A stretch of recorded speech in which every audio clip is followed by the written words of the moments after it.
Welcome to the channel. I'm Adam and I like to make stuff.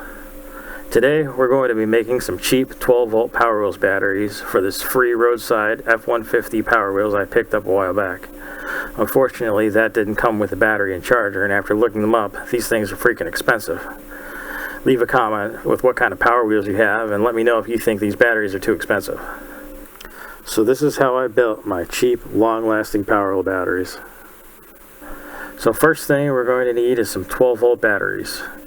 These are the regular old SLA batteries that say they're for electric wheelchairs. We don't need them to be lightweight or compact, so we can save some money over lithium. These have 12 amp hours for long run times and provide enough power to get the Power Wheels up and going. Link in the description for the parts. These Power Wheel batteries at less than $25 each are much cheaper than paying $75 each for the Power Wheels branded batteries. We'll need a few more things to make these batteries work with the Power Wheels. We will need some 10 gauge wire. We'll also need some female SPADE connectors to attach some wire to the cheap Power Wheels batteries and connect to hook up to the Power Wheels.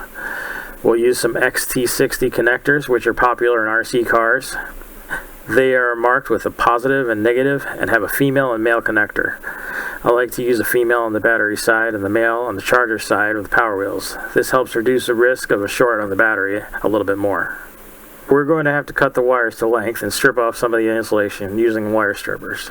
Then we'll crimp the female SPADE connectors on one side and solder the XT60 connectors on the other side and connect them to the Power Wheels battery. We'll also need a charger for these batteries, and 12 volts is ideal because there are so many 12 volt chargers available for car batteries. I had a cheap trickle charger lying around, so I soldered the male connector onto that so I can charge up the batteries. We'll also solder an XT60 connector onto the Power Wheels car. In my case, I cut the old connector off, but if you want to be able to use the OEM Power Wheels batteries and alternative batteries, you can splice them both in with the connectors.